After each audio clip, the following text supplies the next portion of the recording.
very warm welcome to everyone joining us for this 2022 edition of the European Railway Award. As many of you are aware, the rail sector is full of bright ideas, ingenious innovation and bold policy, and we're here today to showcase and celebrate some of the most outstanding achievements. The past 12 months have been particularly unique, given 2021 was the European Year of Rail, thrusting the sector into the spotlight and once again emphasising rail's impressive capabilities. This is the 15th European Railway Award, and this year we're excited to announce a few new features. There will be, for one, two main awards today. An honorary Rail Champion Award bestowed by CER and UNIFER for outstanding political contribution, and a jury-voted Rail Trailblazer Award for technical excellence and innovation. But there's more. We'll also be presenting certificates of outstanding achievement to representatives of three major EU Year of Rail milestones. Before we move on, though, with the ceremony, though, I'd like us to take a moment to remember one of Europe's standout leaders, a man of vision and principles, former European Parliament President David Sassoli. David Sassoli was a true believer in and advocate for rail transport. Last year, he was recognised for his commitment during the European Railway Awards ceremony, receiving the Outstanding Political Contributor accolade. Let's pause now for a moment to reflect on some of his achievements. Con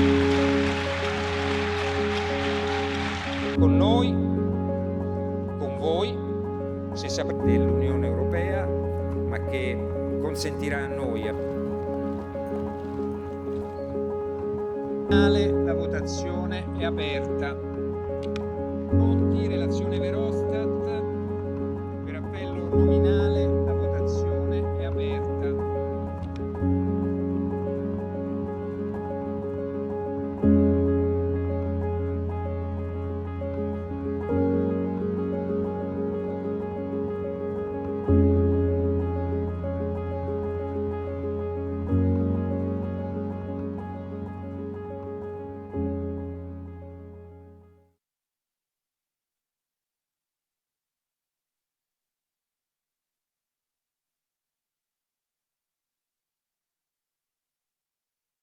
Companies and the Association of the European Rail Supply Industry. And it's my absolute pleasure now to welcome Alberto Mazzola, CER Executive Director, and Philippe Citroën, UNIFER Director General, to provide us with some introductory remarks. Well, good afternoon and welcome to the 2022 European Railway Award, another special ceremony as we look back and celebrate the memorable European Year of Rail we just experienced. We hope we find you healthy and thank you for your virtual presence, as it is regrettably not yet possible to meet in person. As announced, we have a few new additions to our program, and we'll be paying tribute to three major EU Year of Rail milestones: the flagship Connecting Europe Express initiative, the historic Women in Rail agreement between European rail social partners for the promotion and better protection of women employed in rail, and the end of Shift2Rail joint undertaking, Europe's first public-private partnership in rail research and innovation, which takes on a new life as Europe's rail joint undertaking under the leadership of Carlo Borghini. We will come to these highlights throughout the event and be joined in studio and online by some representatives of the many actors involved. We also look forward to hearing from our Rail Champion Award winner, Manfred Weber, a distinguished member of the European Parliament, currently leader of the European Popular Party in the European Parliament, who succeeds David Sassoli as our outstanding political contributor of the year. Welcome here. Rail has always been a mobility enabler for Europe's youth. It is so important to encourage young people to discover and use sustainable transport. This is why we award Mr. Weber for his prominent support of rail travel among young people, notably through the Discovery EU scheme, a topic that we'll certainly explore further in this European Year of Youth. This year, as industry, we will be busy promoting the physical and digital infrastructure that we need with the Trans-European Transport Regulation, recovering from COVID losses, looking for a level playing field through the Fit for 55 and emission trading scheme package, promoting sustainable tourism and Interrail, developing a ticketing system equipped for the future, and a modern framework for train drivers. I am sure that this issue will come up in our policy roundtable later, where we will discuss how to keep rail a priority after the European Year of Rail. That's right, and we give a warm welcome to our roundtable speakers today. We will be incredibly fortunate to have with us European Transport Commissioner, Madame Adina Vălean, as well as Member of the European Parliament, Andrei Novakov, the highly engaged Chair of Rail Forum Europe, the MEP platform dedicated to rail issues, and they will be joined by UNIFE and ZR chairs, Henri Poupart-Lafarge and Andreas Matte. We are happy to have these impactful rail leaders joining us at this very important moment to celebrate the Year of Rail and recent developments that create new opportunities for our sectors. I just wanted to say that our sector is excited for the possibilities created by the national recovery plans, which have authorized around 55 billion euros for rail investments and must be spent between 2022 and 2026. Additionally, the structural funds and CEF are other opportunities to modernize infrastructure, purchase new rolling stock for passengers and intelligent seamless trains for freight, and complete an ambitious deployment of ERTMS across Europe. 2022 will see the TSIs revisions. Those TSIs are now mature enough, and we consider that we need greater regulatory stability for the future. And we know that ERA, EU Agency for Railways, is working hard on the implementation of the fourth railway package. This is important for the competitiveness of our sectors. We also hope that within the Fit for 55 program, the new alternative fuels regulation will continue to move Europe and its rail sector towards full decarbonization. We think about hydrogen and battery powertrain. While advancing the technology and attracting investment, we must not forget that it's the people who drive our sector forward. And UNIFE is happy to be part, together with CR, of Staffers, the Rail Blueprint for Skills, and we are a new member of the European Alliance for Apprenticeships. Skills are crucial for our industry, enabling the green and digital transformation of our society. Finally, we must not forget to thank our 22 jury members for their work selecting the 2022 Trailblazer Award winner. We will find out in just about an hour who won their votes. We have a now packed program, so I give you the floor for the conclusions. Thank you, Philippe, indeed. And now we can dive straight into our first year rail highlight, the Connecting Europe Express. You have hopefully all had the opportunity to see this iconic blue train running around Europe. In fact, 3 trains, an Iberian train, a continental train, and a Baltic train, crossing Europe last September on a 20,000 journey from Lisbon to Paris.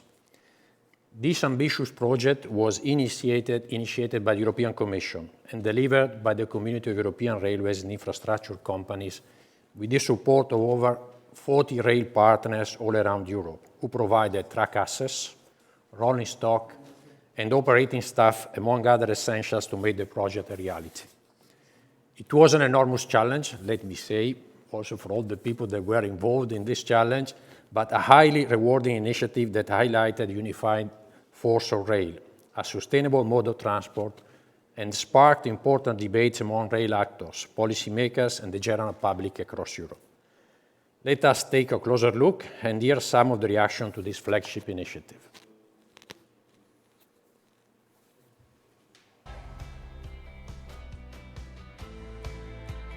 "2021, the European Year of Rail. Time for rail to shine. Show the power of rail to connect Europe. How? By accepting a unique challenge, making an impossible journey possible, delivering the Connecting Europe Express. A one-off train travelling from Lisbon to Paris over 20,000 kilometres through a total of 26 countries making more than 100 stops over 5 weeks, uniting the expertise of over 40 rail partners, rail operators and infrastructure managers. It's a journey we made together, a symbol of rail's potential, a journey we continue towards a better connected Europe. Railways have helped shape the Europe that we are celebrating today, and as one of our cleanest transport modes, rail is an ally in shaping the sustainable carbon-neutral Europe of tomorrow. It should be so easy to drive a train through Europe as it is to drive a lorry. Therefore, I'm convinced we need more Europe for the railway sector, but Europe also needs more railways. The future is rail. The Connecting Europe Express was the flagship initiative in the European Year of Rail, symbolizing how rail is connecting people and places across the continent. Simbolinė kelionė šiuo traukiniu padės mums suprasti, kokie uždaviniai dar laukia ateityje. Norime paskatinti įmonės ir keleivius dažniau naudotis Europos traukiniais. Šis ekspresas, kuris daugeliu mus jungiančių kelių apkeliaus visą Europą, padės tai padaryti. Along the journey, we could discover many examples of how rail is making Europe more connected, in smarter ways and for a cleaner planet. We saw the impact of investment in key projects and corridors, the importance of completing the TEN-T network, and the potential of a European high-speed network connecting our cities and regions. As railways, we would like to see all the European capitals and the major cities connected by an high-speed network. We like to see standards in order to be able to transport all freight from ports, the main terminal, freight terminals, to all the cities and where it is needed. We discussed the difference digital technologies are making for more and better connections and how they will enable the rail network of tomorrow. If we want to make from shift to rail reality, not only a slogan, we have to start with the simple things. Nous sommes dans une transition écologique, digitale, intelligente, et je pense que nous n'avons pas une autre façon de le faire si ce n'est pas avec les trams. Above all, we witnessed how railways are joining forces and pulling together to deliver a common vision of future mobility. Definitiv, Mobilität gehört zur Europäischen Union dazu. Ohne Mobilität wächst die Europäische Union nicht zusammen. Deswegen spielt die Schiene, der Modus Schiene natürlich eine ganz besondere Rolle.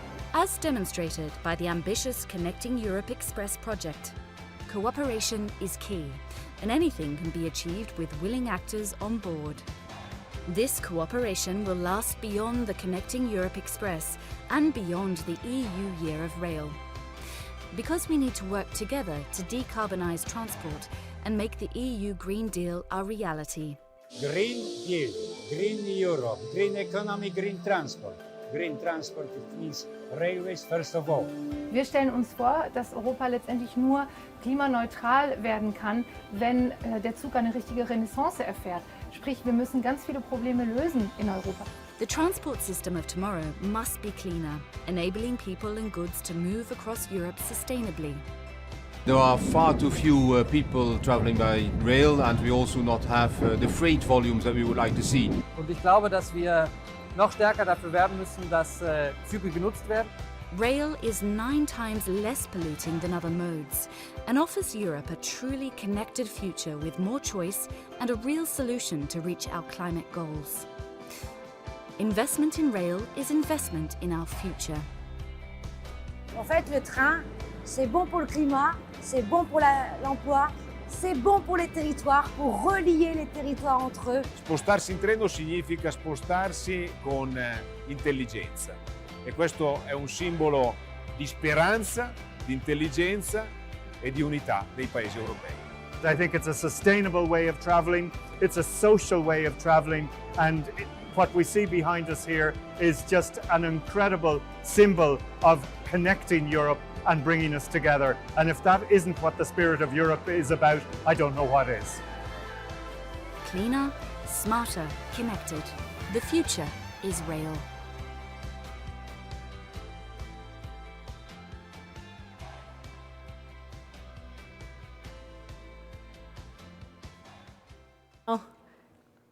It's my pleasure now to welcome European Commissioner for Transport Adina Vălean to accept the certificate for this unique project. So, congratulations very much for this adventure. Thank you very much. It's been unbelievable, as I must say. Yes, it was, and thank you very much for your help and involvement into this. Yeah. This is, of course, a collective European achievement, and we're lucky enough to have some of the initiative's partners joining us remotely today. They will be receiving a certificate in the coming days. But now I'll hand up. Here they are behind us. Perhaps feel free to give us a bit of a wave to acknowledge that. The people that... Well done, and congratulations for this achievement. I'll hand over now to the Commissioner, though, to add some winning remarks.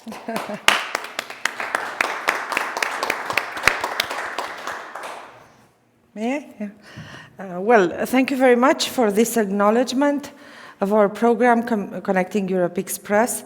It was, as you were saying, unbelievable, but a real success. And I want to accept this acknowledgement on behalf of all those who are involved in organizing this Connecting Europe Express. It was truly connecting Europe with more than 40 partners. So thank you very much to our partners for this event. We had more than 200 stops across the route. We gathered 200 flags, which we presented in Paris, a very powerful symbol. And most of all, it was what we hoped it will be, a real-life laboratory for what rail is nowadays in Europe. It is a great opportunity, and it's still something we need to work together to develop further.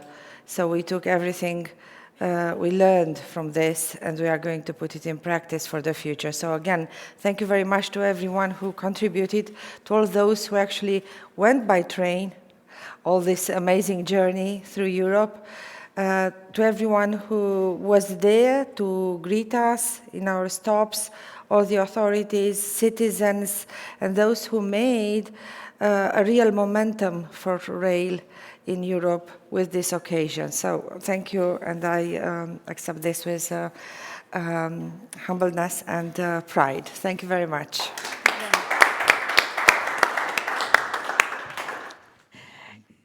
Thank you very much, Commissioner Adina Vălean.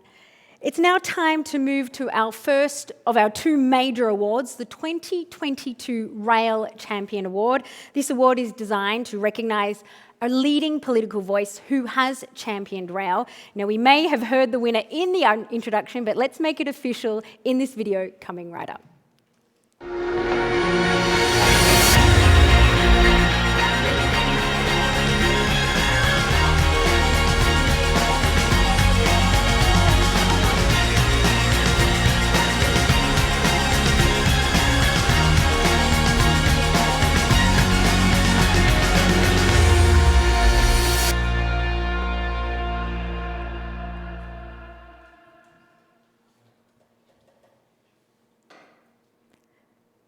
Manfred Weber, leader of the EPP group in the European Parliament, you've won this for inspiring dedication to the promotion of rail among youth. A bit of background, thanks to your support of the Discover EU scheme, thousands of young Europeans have been given the opportunity to travel through Europe in a sustainable way.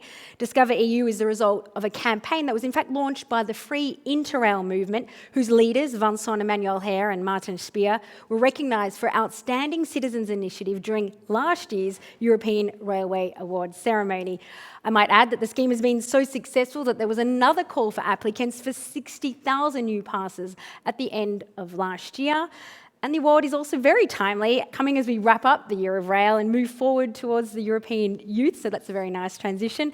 I invite the directors now to hand over your trophy. Congratulations. Thank you so much. It's a great honor. Thank you. Thank you so much.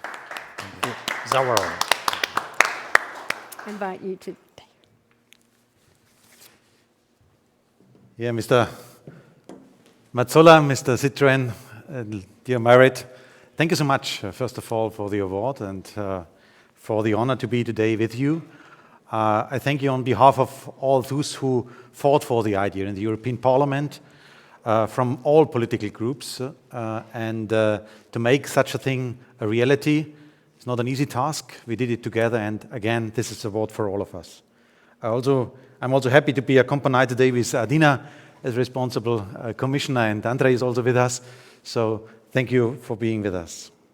Before I talk a little bit about the idea of the free Interrail ticket, let me thank you first of all for your engagement, because the associations like CER or UNIFE are important for us. I want to underline this. For us as politicians, or those who have the task and the responsibility to decide about issues, we need the advice of agencies, of associations like you are representing them.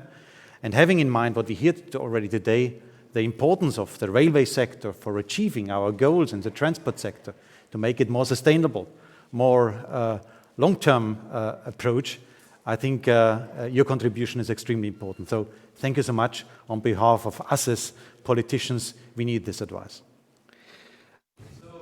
I have to tell you that I'm in a way an European born by Interrail, because when I was 18 years old, I bought my first Interrail ticket. I had 2 of them in total. And then I went to Great Britain, to England. I have one event in mind when I was in a bar in the center of England. And as an 18 years German, I was standing there on the bar and I had an over 60 years old British citizen next to me, and we spoke about the Second World War. You can imagine, for me as a young German, it was an emotional and really important moment for me. And when I was traveling around Europe with the train, with the Interrail ticket, I experienced how beautiful our continent is, how rich our continent is. And that is probably also one of the elements we can already underline, that traveling means not to go from A to B. Traveling means to discover, to experience, and to see the beauty of our continent. And it was also already mentioned by some other colleagues in the video before that the idea to have a social contact is also not so easy in a plane, but really easy in a train. So that's why there are a lot of advantages, and this is linked to the Interrail ticket and to the idea behind.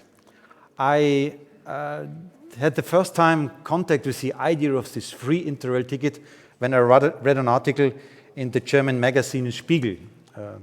There were some ideas, young people presented ideas, how can we bring Europe closer to citizens, to us as young generation? And the one idea was a free Interrail ticket for every 18 years old citizens. I picked this idea up. I presented this in my State of the Union speech in 2016 in the European Parliament. And I tell you, I was surprised about the power of the idea. I presented this. Normally, we are contributing with ideas to the debate, but I was really surprised about the reactions. A lot of people from outside of the Parliament, but also from inside of the Parliament, approached me, approached us in the political family, and told us, let's make it reality. Let's make it reality.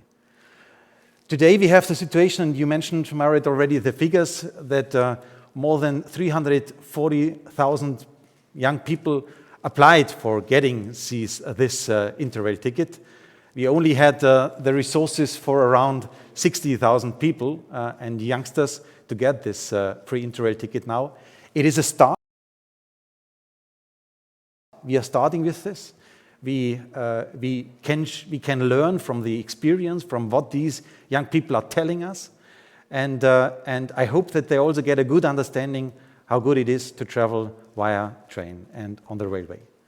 That is the starting point. I want to clarify for the politicians that all the investments are not in competition with Erasmus, because that is in the same budget. So we always clarified that Erasmus is a key pillar of bringing Europeans enjoyed Erasmus as a key tool for creating a European way of life feeling, if I may say it so. But for us, it's clear this is not in competition with Erasmus. It's an additional tool for creating this European way of life spirit. Let me underline that in this point, we are not yet finished. We are politicians. We develop ideas step by step. And that means for us that I look into the eyes of the Commissioner, and for the next budget, together with us as the Parliament, as a budget authority, we try to even find more money for this investment. I think every euro invested in bringing Europeans together, especially young Europeans together, with this experience on traveling by train through the European Union and experience the beauty of this continent, is a great investment. Every euro is a good euro, is a good invested euro. So thank you so much for the award. Thank you so much for being today with you, and all the best for the railway sector. Bye-bye. Thank you very much. Thank you very much, Manfred Weber, our 2022 Rail Champion Award recipient, also really outlining how rail doesn't only connect Europe, but connects Europeans. An important message. Thank you very much. It's now my pleasure, though, to present the Year of Rail highlight number 2. It was an historical agreement, more than 3 years in the making, and the first of its kind at the EU level on gender equality. The Women in Rail Social Partners Agreement saw EU rail companies and working unions unite for more women in rail. Let's find out how it came about and what it means for women working in the sector.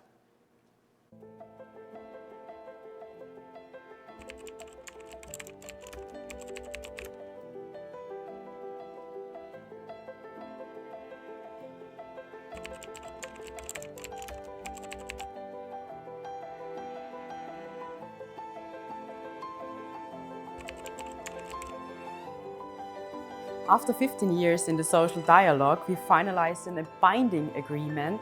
So we're really speaking about something really different what we had in the past. So it's not longer about having proposals or joint recommendations.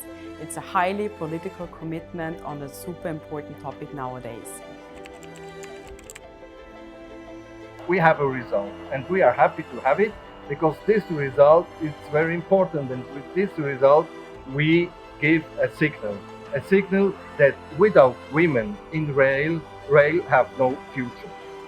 This agreement guarantees equal conditions at workplace and gives women more protection. An autonomous agreement between the social partners is a strong signal that we are both committed to shape a better future for women in rail and to remove barriers that are still prevent them from choosing a career or staying in the sector. We all know that gender equality in the company benefits everyone. One important goal of the Women in Rail agreement is attracting women to the workforce, matching their educational profile and available jobs in the railway industry in our railway sector, gives rail companies an innovative strength and the possibility to benefit from the best available talents. As European social partners, we had agreed on very clear aims we want to reach with this agreement. We have to agree that we need a welcoming working culture for women. We have agreed that we have to abolish stereotype thinking. We need to change the work culture in order to attract women and to retain women in the railway sector. We need real equal opportunities for women, real gender equality. We managed to have really gender equality language and concepts in this agreement, and this is a precondition really to go towards changing, to change work culture. The agreement between the Community of European Railways and its members with the European trade unions on women in rail is the only agreement that employers and trade unions will take in this year. In terms of content, this represents a big step forward. We've been discussing with trade unions for almost 3 years, and we reached an agreement discussing about how to recruit more women in railways. We are only at 20% today. How to improve the possibility of career of women in railways at all levels, and how to protect also women when they are working in railways.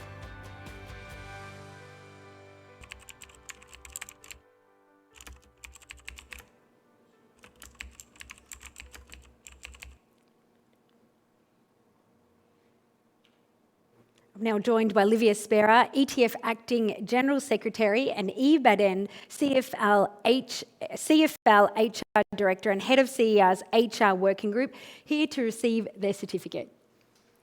Congratulations. Okay.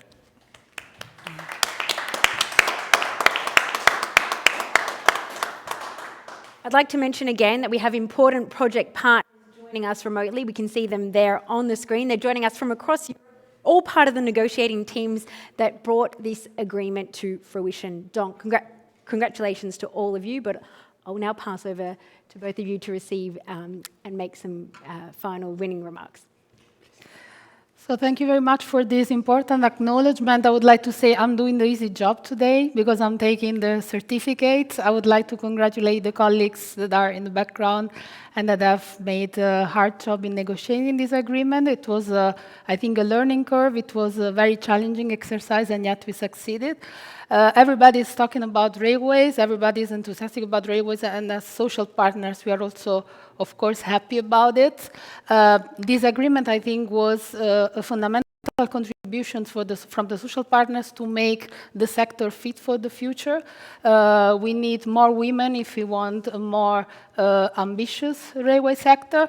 And as far as we are concerned, there are still a lot of social challenges that we need to undertake together in order to make the sector even better, even more ready for the future. And we are ready to start the work. Today we're celebrating, and from tomorrow we are ready to start the work on the field. Thank you.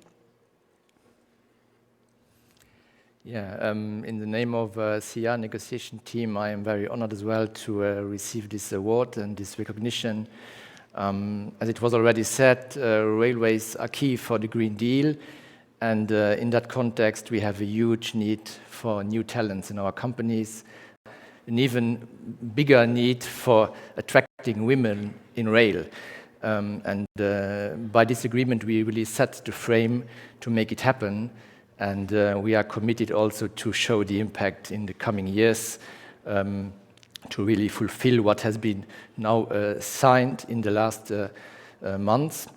I must say that negotiation was really tough, and it was only possible, I'm convinced, with the most active social dialogue at European level. And it was also really challenging in this situation. We learned how to negotiate remotely in virtual environments, and it was really amazing to conclude it in the Year of Rail. So last but not least, I would also like to thank in particular Martin Seiler and Deutsche Bahn to make it possible and to suggest also to this Railway Awards ceremony that this agreement can be honored in that sense. Thank you very much. I can see some of the women in the background were smiling when you said that negotiations were tough. Some of the partners there, I could see them all having a bit of a chuckle there. But you got there. Congratulations to all those involved in the Women in Rail agreement. We're certainly looking forward to seeing the agreement in action. Thank you very much. Now, as various speakers have mentioned, last year was an extraordinary moment for rail. The European Year of Rail was an opportunity to promote rail as safe, innovative and sustainable transport which plays an important role in meeting the EU's goal of becoming carbon neutral by 2050. I'd like us now to watch a short video which sets the scene for our upcoming roundtable discussion. Rail was the perfect subject for EU attention in 2021, offering sustainable, safe, resilient mobility when Europe needs it most. During the European Year of Rail, we celebrated how rail can make the EU Green Deal a reality, its resilience in COVID times, its ability to boost our economy and create rewarding jobs for all, its firm commitment to women in rail, its innovative technologies delivering more efficient freight and passenger services, and its positive societal impact, especially for youth, with 60,000 new Discover EU passes announced. We showcased this during hundreds of events, exhibitions and debates, and on board the Connecting Europe Express, a unique train, reaching thousands of citizens and decision makers on its 5-week journey from Lisbon to Paris. and we imagined an even better future with accelerated digital transformation, a truly interoperable rail network, a level playing field for the European rail sector, long-term investments in rail, and a rail-centred EU policy agenda for the green transformation of transport as a whole. And now we keep the momentum going. With our million-strong workforce across Europe, we keep designing, building, operating, manufacturing, managing, maintaining, innovating, and enhancing Europe's rail system. With partners and policymakers, we keep working towards fairer conditions for rail to make it an easy choice for customers and an attractive investment. This is our contribution to making our society fit for 55, our legacy for future generations.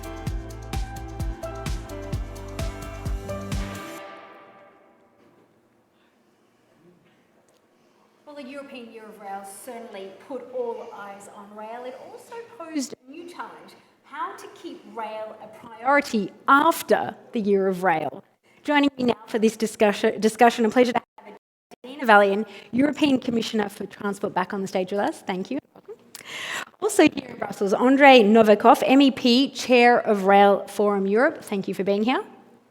Also a pleasure to join us remotely, Henri Poupart-Lafarge, Unifair Chair and CEO of Alstom Transport. Thank you for joining us. Thank you. And also delighted to welcome Andreas Matter, CER Chair and CEO of ÖBB, Austrian Federal Railways, who is connecting with us from Vienna. Welcome to all of our panellists. I'm going to ask one question. I'm going to direct it to all of you.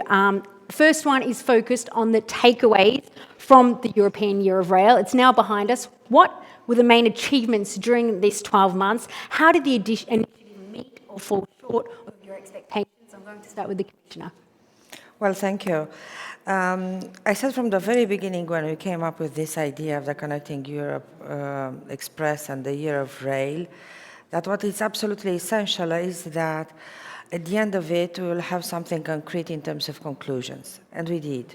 And more of that, we have presented by the end of last year our TEN-T revision, Trans-European Network regulation, and also an action plan to boost long-distance cross-border services.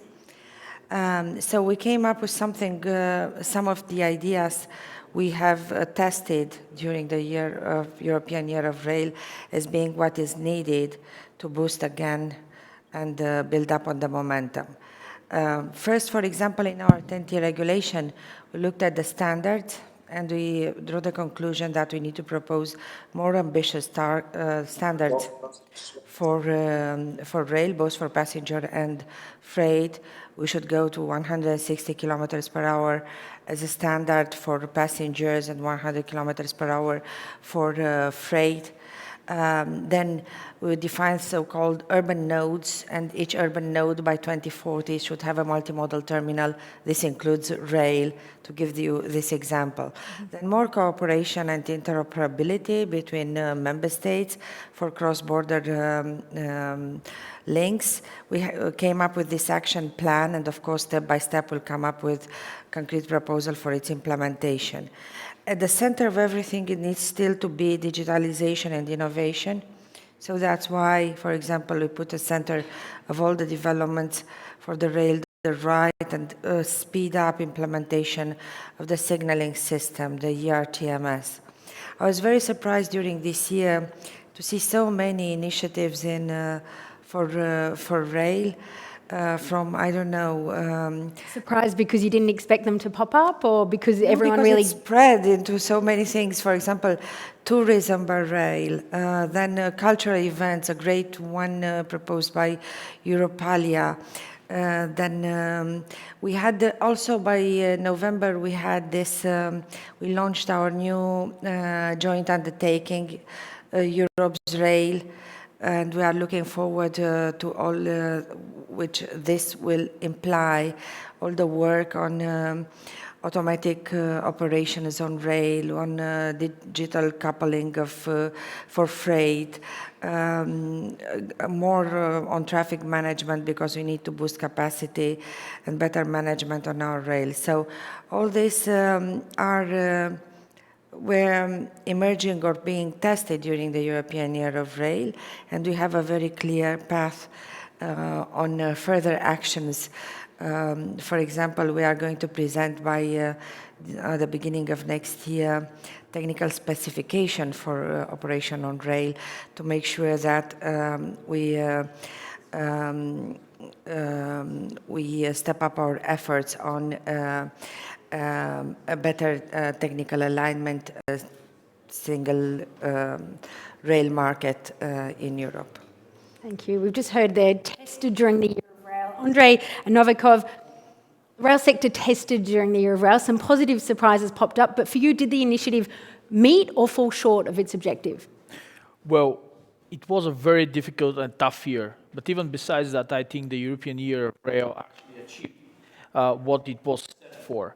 And I think that it was a major achievement, but it's just the beginning of a very long journey. So we put rail under the spotlight, but still we have to continue pushing that way because there is one story still struggling to process it. I was told in European Railway Agency a few months ago that the train traveling from China to Germany, it took about 10 days. And then from Germany to Spain, another 10 days.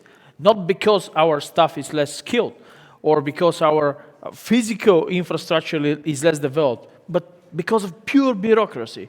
So this is something that we have to abandon and we have to adapt. Otherwise, Chinese, American, Canadian producers and networks will much more developed than the European one and will lag behind a very well-developed networks. So I think the first step is to secure funding. And there is a very decent amount in Connecting Europe facility investing only in rail.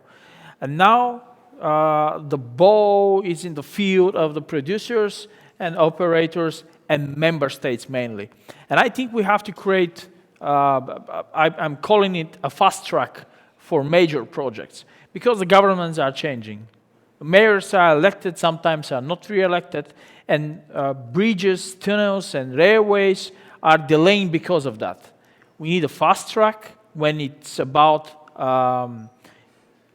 European transport network system, that it should be prioritized by the governments. And doesn't matter who is the Minister of Transport, it should follow the initial idea to conclude the project.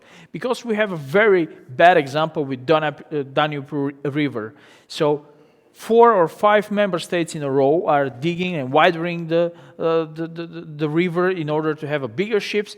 And the 6th in a row is saying, no, I'm not interested in investing in Danube. So the whole point of investments is That's losing. Bulgaria. Well, it's not Bulgaria, I have to say it. No. Even though it is a bit delayed in the common project with Romania. But we don't have to allow this to happen in railways. So I think we are on the right track, and I would like to congratulate Commissioner for her very well-deserved prize and our President, Manfred Weber, because those two elements of their two initiatives are actually part of one big idea to make rails sexy again for youngsters, for families, not just for workers and cargo.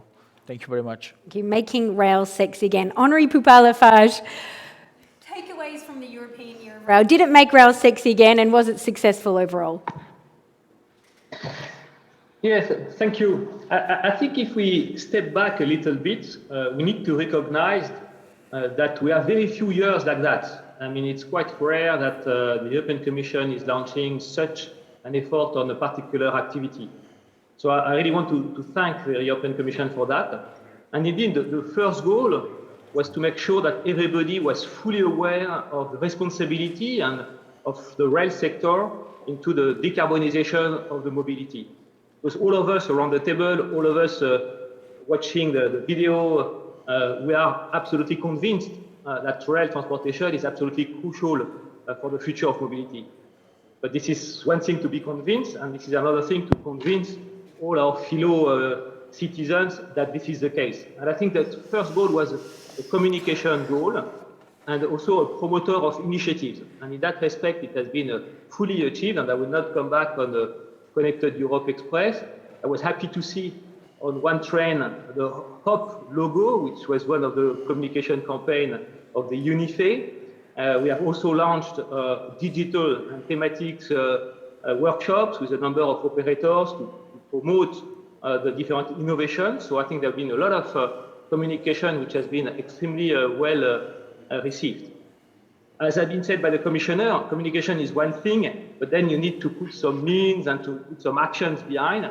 And here as well, I think the Year of Rail has helped member states and has helped the ecosystem, I would say, to take decisions of investment. And I was particularly impressed during this year of the amount which was dedicated to rail as part of the National Recovery Plan and the European Recovery and Resilience Facility. We are talking probably 55 billion euros just for rail, thanks to this new scheme, which has just been decided during 2021, in addition to the traditional funds. So these are huge amounts of money. That's extremely important. Also, during this same year, as being said, we have launched the Europe's Rail joint undertaking, which is a successor of Shift to Rail. And here we are talking about 1.2 billion euro investment over 7 years for innovation. So I think this is also a very sizable amount. I think as well we have embraced in this new joint undertaking all the actors, manufacturers, operators, public authorities. So I think it's also a very well set up in terms of governance. So for me, definitively, the Year of Rail has achieved its main goal, which is to kick off, to give a momentum. I had another example. We have been just given the example of the train from China. I've been told, but maybe Mr. Maté knows more than I do, but that the 3 trains of the Connected Europe Express had to use something like 55 locomotives in order to make their to complete their journeys all across Europe. So I think it's also a sign that work has still to be done in order to have a fully connected network in Europe, because we still need to change some of the signaling, traction, and so forth. So, I mean, we have still some work to do, but frankly, I'm extremely pleased about the momentum which has been given. And again, it's not usual to see such a momentum being given to a particular activity from Europe. Thank you very much. It's certain that you are talking to an audience that is somewhat convinced of the power and possibilities of rail, but as you mentioned, there may be some work to do. I'm going to turn to Andreas Maté now and ask you the same question. What are the key takeaways from the European Year of Rail, and how would you weigh it up? As a success? Could have been better? What's your point of view? Well, ladies and gentlemen, I think the first major finding of the Connecting Europe train was that we as railway people, the railway industry, the railway sector, even in complex times, in challenging times, have been able to implement a very challenging project. It's quite a feat to have this train travel across 26 countries. So a big thank you to the staff members who have made this project possible. Thanking people, I would like to thank Alberto Mazzolo and Philippe Citroën. And even in the times of the pandemic, they managed to host and organize the event, the European Railway Award. And also a thank to Henri Poupart-Lafarge as a partner in UNIFE for helping us to organize this event this year. A big thank you. I come back to the findings of the Connecting Europe Express. On the one hand side, we wanted to show to national decision makers what the obstacles currently are in European train systems. and to demonstrate the need for expanding and developing railway systems to reach the climate goals we have set ourselves as a European community, and to show practically where the obstacles and pitfalls are. So I can confirm from China it takes 10 days for trains to reach the EU borders, and then the rest of the time they spend in Europe for various red tape and technical obstacles that need to be overcome.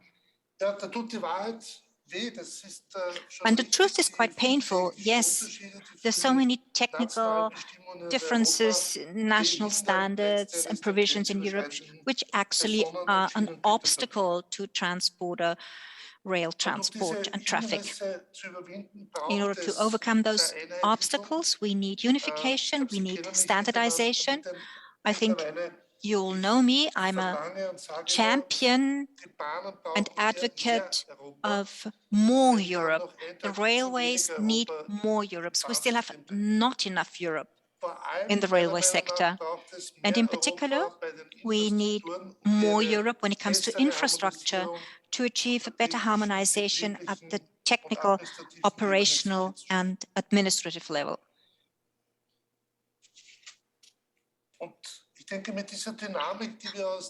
And looking at the dynamics that has been created, the momentum that has been created in the Year of the Rail, we can be optimistic to look into 2022. And I see that the European Commission is taking initiatives which we will support with pilot projects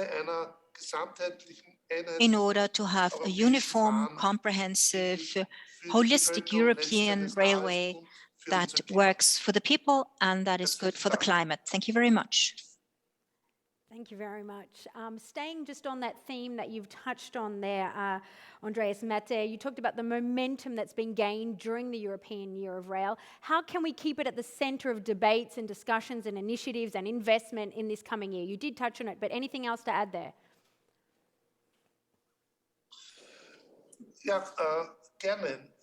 Yes. I believe that in Brussels, political momentum has been created for the railways, not because the railways have suddenly become an object of love or affection, but because we need the railway, we need a modal shift to the railway in order to reach the climate goals. So both from the roads and from airborne traffic. The Fit for 55 program, which has now been planned and which is planning for a 55% reduction of emissions within a relatively short period of time, is one example. And I'm delighted that we are now considering to have emissions trading in transport and buildings also being introduced.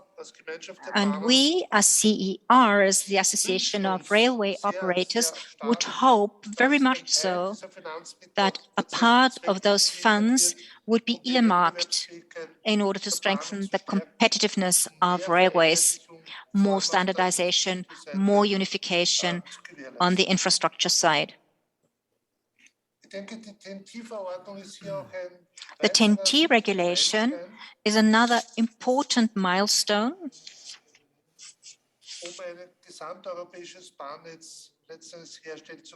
to create an overall European railway system. We need more speed, we need more continuity in introducing ERTMS systems. And I think we have to make sure that we do not create a digitization gap between Western Europe and Eastern Europe. And in order to reach the climate goals, we need a shift of freight transport to the railways. And the Rail Freight Corridor regulation will be something we'll be dealing with in 2022. And in this context, the introduction of TTR will be decisive to create a stable legal basis and also to create sufficient capacity for goods and passenger transport. What is important on the political agenda, if I'm allowed to have a wish here, is that we create fair conditions of competition between the modes of transport, that we ensure fairer conditions, and I have high expectations in the action plan of the European Commission. To give you one example, international train tickets are subject to value-added tax. If you buy a plane ticket, there is no value-added tax, and I think this is one of the systemic discrepancies that need to be overcome.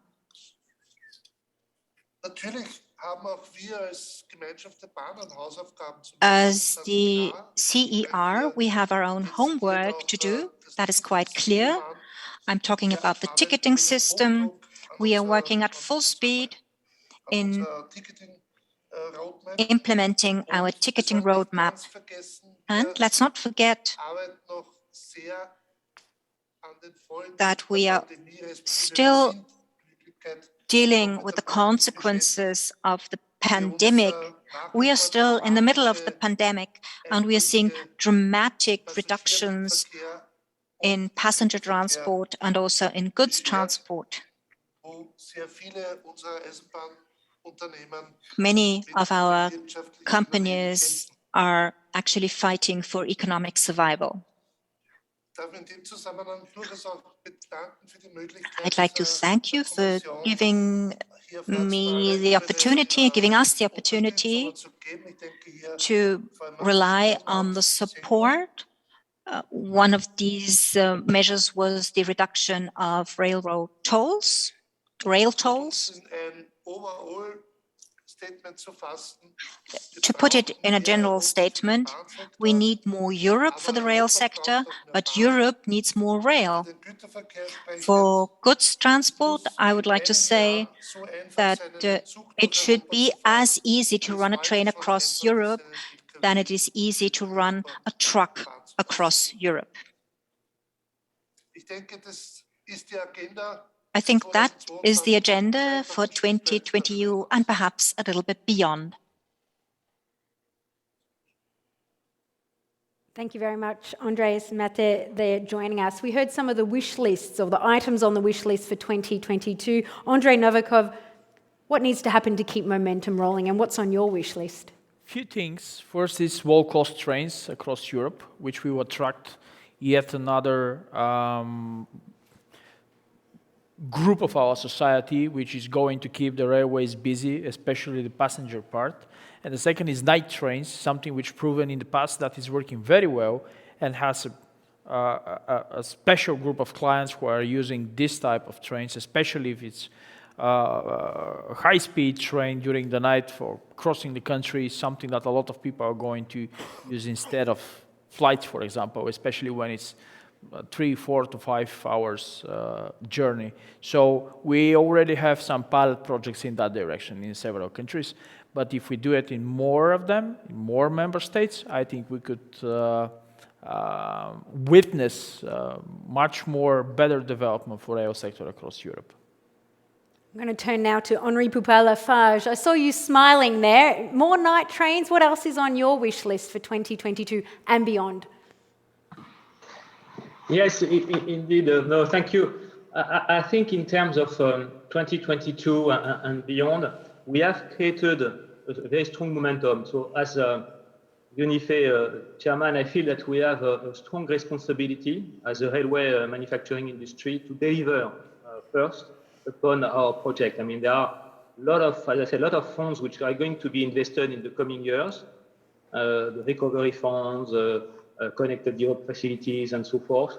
And I think it's our responsibility together with, of course, our partners, operators and the member states to be able to actually invest this money and spend this money rightfully for the right project. So we are going to make sure that we are improving day by day our delivery capabilities. Of course, as you said, that there are a lot of policies which are still going on and which will continue the momentum. So we need to continue to implement the policies which are currently being discussed and which are going to be implemented in the coming period, either under the French presidency or the Czech presidency. I'm talking about, of course, the Fit for 55. I'm talking about the alternative fuel and the full decarbonization of the rail industry, and talking about hydrogen, talking about battery. We talk about the regulation for the TEN-T network. So there are a lot of the political agenda is not behind us. I think there is a lot of things on the political agenda which we need to support in order to continue, and as has been said, to make sure that there is a level playing field between the different modes of transportation. There is a last point which has been said by the Commissioner, which I think is very important, which is kind of a technical point, but it's very important for the industry and very delicate, I have to say, which is the new TSIs. On one hand, we need to continue the innovation and the homogeneity of the network and so forth. So we are fully supporting this initiative to progressively enrich the TSIs. At the same time, we need to recognize that over the last 20 years, we had 5 different TSIs, and this creates some instability in the system.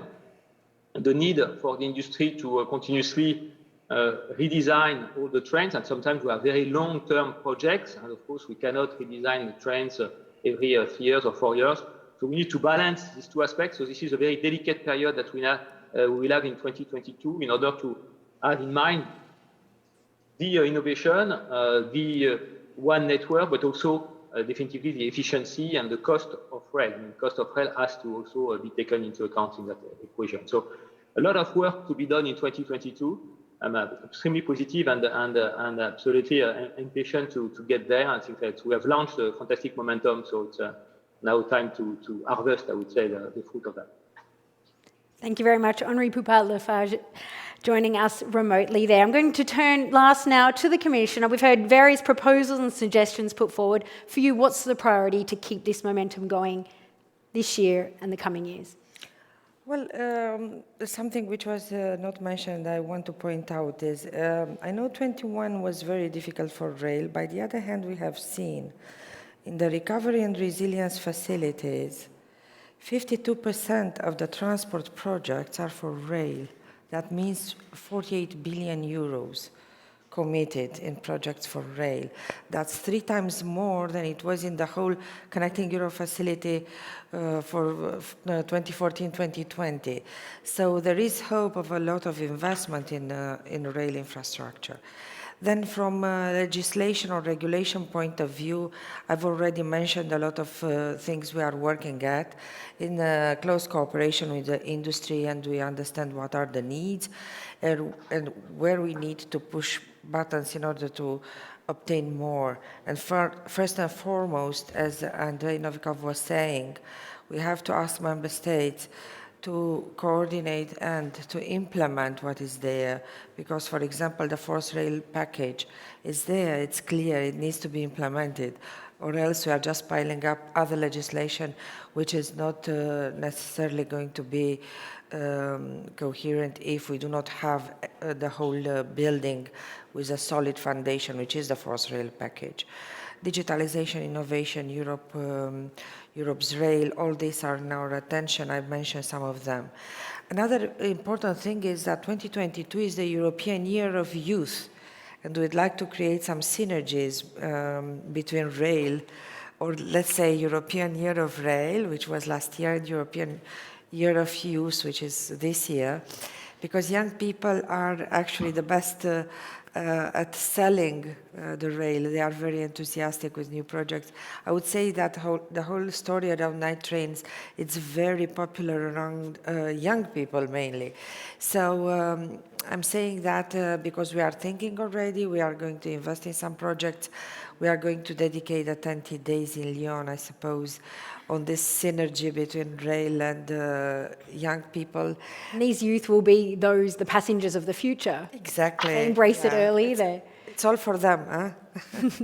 And so this is important, and you have noticed and acknowledged here initiatives like Discovery EU of President Manfred Weber, how important it was and how much it may create a difference in in the whole acceptance and promotion of rail as a sustainable and interesting way of moving around in Europe. So, yes, indeed. We are working together with the industry, with the social partners, and I was very moved on the fact that we discussed the role of women in rail. I do believe, because there are so many social issues for workers in transport, in particular for rail, and we need to attract young people and women towards this sector if we want to contribute to its development, new skills, new passions. So I'm eager and ready to work with all of you to make also out of 2022 another important moment for rail in Europe. Thank you very much. Thank you much to all of our panelists for that lively and engaging discussion. Thank you very much. We have one final Year of Rail highlight to present to you today. This highlight acknowledges the first EU public-private partnership in rail innovation, known since 2014 as the Shift to Rail Joint Undertaking. Last year, during the Year of Rail, it evolved into Europe's Rail Joint Undertaking. Carlo Borghini is leading this partnership and is here with us to speak about the future of rail research and innovation. I invite you to join me over here. Hello and welcome, and congratulations for the certificate. Thank you very much. Really a pleasure to be here, and thank you very much to CR and UNIFE to have recognized us for our role in the rail system. I have a few questions for you, starting with, what do you see as the main challenges the European rail sector currently faces, and how do you think we should tackle these through research and innovation? We heard some of the challenges during that roundtable discussion. I think you heard many things. I think the Connecting Europe Express video bringing up the challenges. But at the end, which is the message? The message is from the European citizen and the supply chain. We want more rail. And I think Matte said also, we need more Europe, and Europe needs rail. And what does concretely mean? We need to have using the funds, for example, from the Recovery Fund and Facility to fill the gaps that we have and create a real physical European network. But we need to accelerate, and the demand is now. We need to answer now. So we need, in the next few years, make use of rail research innovation to introduce digitalization and automation. And thank you to this, have more train, more reliable, and higher frequency on the existing network. I think this is really the major change. And rail research innovation, thank you to the membership, and a large part of the member of UNIFE, ECR, Research Center are working together. We expect to have many more beneficiaries coming on board. And on the baseline of the work we did in the last 5 years in Shift to Rail, in 5 years, we are be able to create a community of 500 beneficiaries, people that every day has been working in rail research innovation. I think we can accelerate the transformation of rail. Now, this isn't a trick question, but do you think rail is an innovative sector? I don't have any doubts about it. But, I think in Europe we have an issue. We have very good ideas. We have innovated a lot of things. We have example of innovation, of European innovation. I would say the problem is that we are more on the research side. And when we come to innovation, sometimes we fail.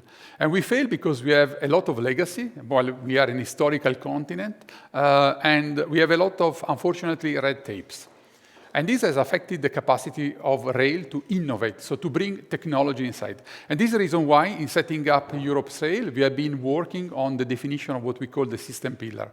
The system pillar is not about only the membership of Europe's rail, it's involving all the sector to bring together how the future rail system should be working, how the operation should be run. We are not talking about target system. We don't talk about mandatory things.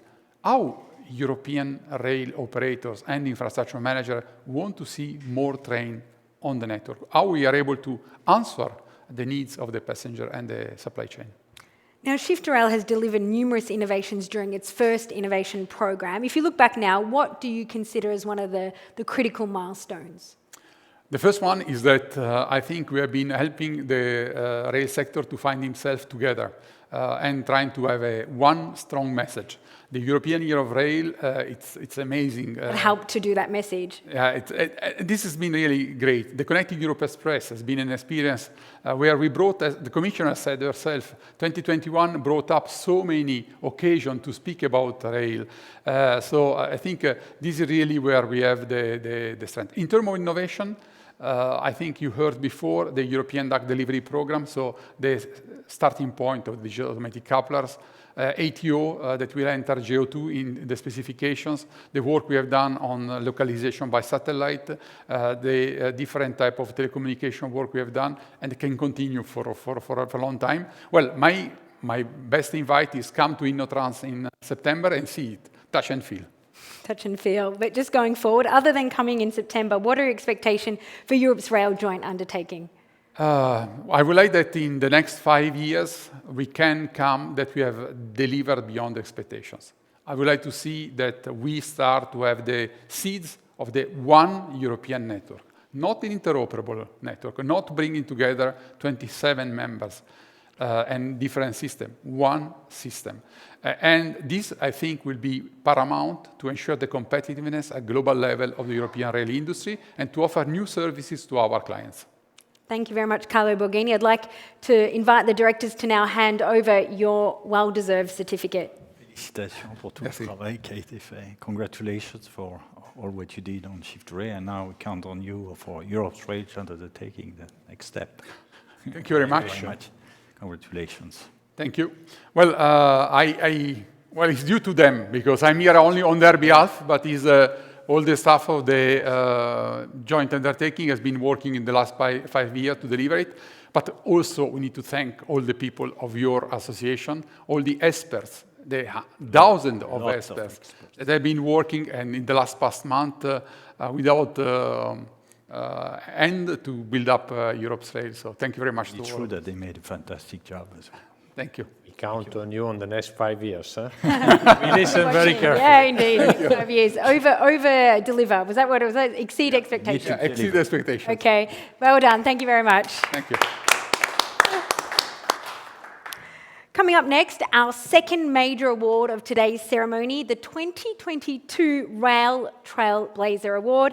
This award is designed to recognise outstanding technical achievement in the rail sector. I won't make us wait any longer. This one hasn't been revealed earlier. It's time to reveal that the 22 Rail Trailblazer Award goes to, coming up in this video.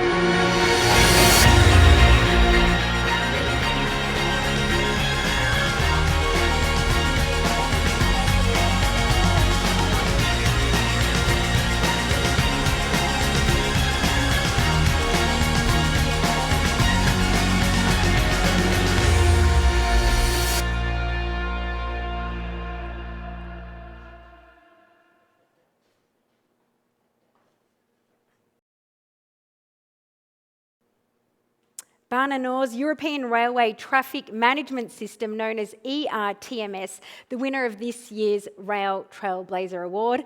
Bana Nor is the Norwegian Rail Infrastructure Manager and as Chief Operating Officer, and I believe driver of the project, Sverre Kiene is here with us to accept the award.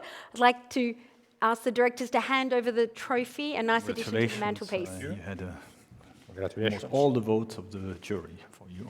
Congratulations. Thank you on behalf of the hard-working team. An example for all Europe.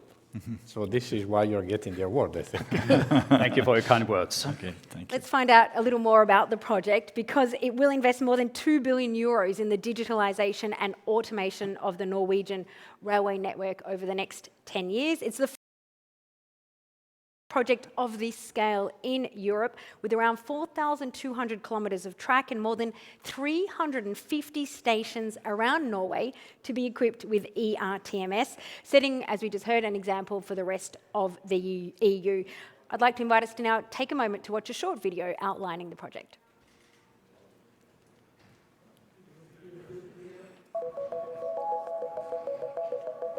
Is heading for a new future. In the next 10 years, digitalisation will transform the railway. We're building a modern pan-European signalling system. This system is called ERTMS. We are removing trackside signals. Instead, they will appear on a screen on board the train. Passengers will experience fewer delays and more frequent departures. With a pan-European signalling system, train travel between countries will become easier. We'll start with Nordlandsbanen and Jorvikbanen in 2022. We draw upon expertise both from Norway and the rest of Europe. Together we're creating the railway of the future.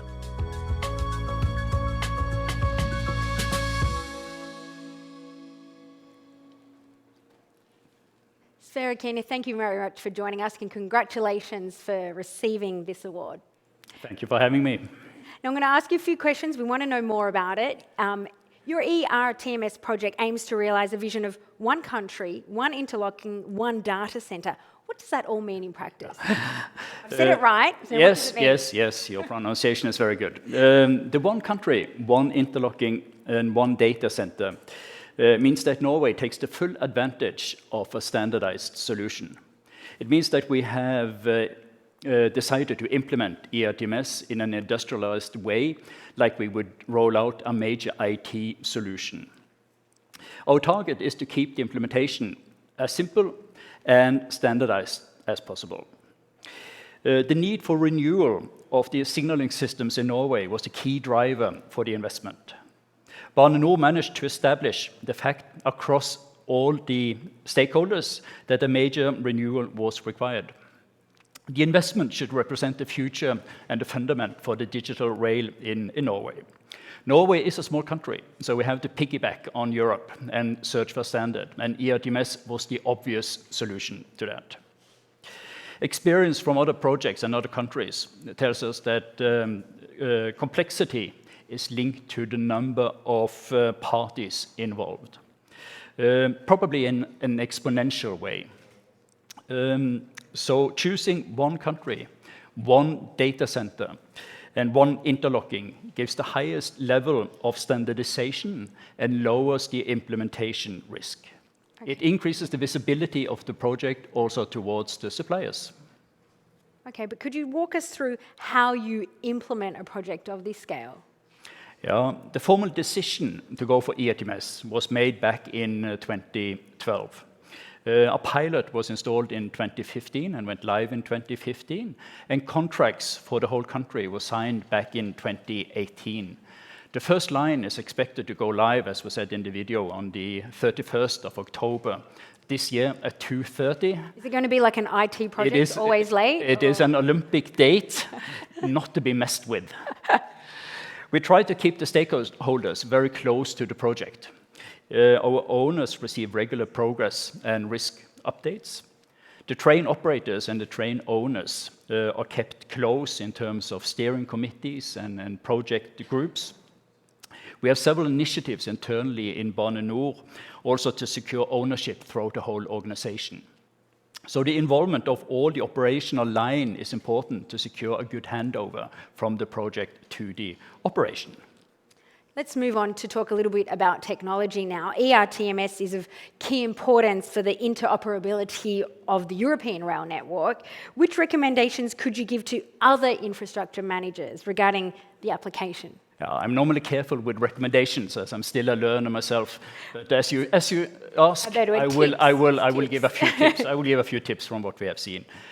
Point number one is to think standardization and reduce interfaces as much as possible. 2, start to rebuild the trains as early as possible. 3, build an IT competence in your organization. Spend time to understand your own existing network. Asset management is not always excellent in the rail industry. And finally, fix a date for the first go live and do not blink. There will always be arguments around when you're at it. Why don't you add such and such? Make sure you stay away from scope creep. What's your long-term vision regarding the application of ERTMS? We know the short-term goal this year, October, but the long-term goal? The long-term goal is to have the complete Norway within 2030 covered with the ERTMS on a standardized solution. Okay, I'm going to go to training though now. Tell us a bit about Campus Newlandet.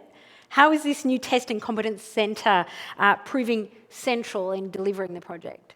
Yeah, that's a good point. Campus Nyland is our national competence center for ERTMS. The center is next door to the workshop where all the trains are rebuilt. All the involved parties, that means Bane NOR, Siemens, Thales, Alstom, use the campus for test and simulation purposes in addition to training. We do more tests offline than we have ever done before. And Campus Nyland is probably the most modern ERTMS campus in Europe. The transition to digital rail will affect many people. We estimate that around 6,000 people in the sector in Norway will have to be trained. So Campus Nyland is key to secure the right competence in the rail sector in Norway going forward. Now, you just touched on end users there. It has a direct impact on the daily mobility of passengers. Walk us through the benefits that this project brings to an ordinary citizen. The short-term effect is that we expect to see a safer and more punctual trains. We expect a reduction in disturbances coming out of signaling issues. ERTMS will also be the cornerstone to allow functions like ATO to be realized. Functions that have the capacity to increase both capacity and reduce operational cost on the Norwegian network. And information to travelers should also be improved. Well, that's always welcomed. But what about freight? Our freight should benefit from all of the above, and freight should really benefit from seeing a better competitive state of the railway. How would you say the business cases of these operators are impacted? The business case of the operators is complicated. It's complicated because we need to rebuild all the trains. So there is a short-term cost in addition that we take trains out of production. So it's both a cost and a logistics issue. Particularly the freight operators suffer from that. The Norwegian government has provided a program where they fund 50% of all the cost for the freight operators. And that has so far proven to be a very good measure to align the operators with our program. So the operators will benefit from a more competitive railway in terms of higher punctuality and standardized equipment. Now, we've talked technology and users, but what about personal note? What's been the most memorable breakthrough for you during this project so far? The most memorable breakthrough for me so far has probably been the day we signed the contracts with Siemens, Thales, and Alstom, I must say. And what date was that? That was in 2018. 2018, when you said, that's right. Finally, you may be aware that your award includes 10,000 euros to be donated to a charity of your choice. Can you share with us which charity you've chosen and why? Yeah, we have chosen the Engineers Without Borders as our charity. That the Engineers Without Borders advocate technology, innovation, and sustainability in order to make the world a better place. And Bane NOR can subscribe to that. To those values. Well, thank you very much. I believe our directors are here to present the 10,000 euros in the form of a rather large cheque, but it makes an impressive certificate and award to add to the trophy there. So congratulations to this year's recipient of the Rail Trailblazer Award. No, we give it to you without borders. Okay, thank you. That's, of course, going to Engineers Without Borders. Engineers Without Borders. That's yours. Congratulations. Thank you. Thank you. That does bring us to the end of our ceremony today. I'd like to congratulate all the award recipients one last time and also thank all the speakers for their contributions to the discussion. Thank you, of course, to the event organisers, the Community of European Railway and Infrastructure Companies and Association of the European Rail Supply Industry. And finally, a thank you to you, the audience, for joining us for this 2022 edition of the European Railway Award. We wish you another busy and exciting year in rail and, of course, a successful year of youth. Thank you to everyone. Thank you very much.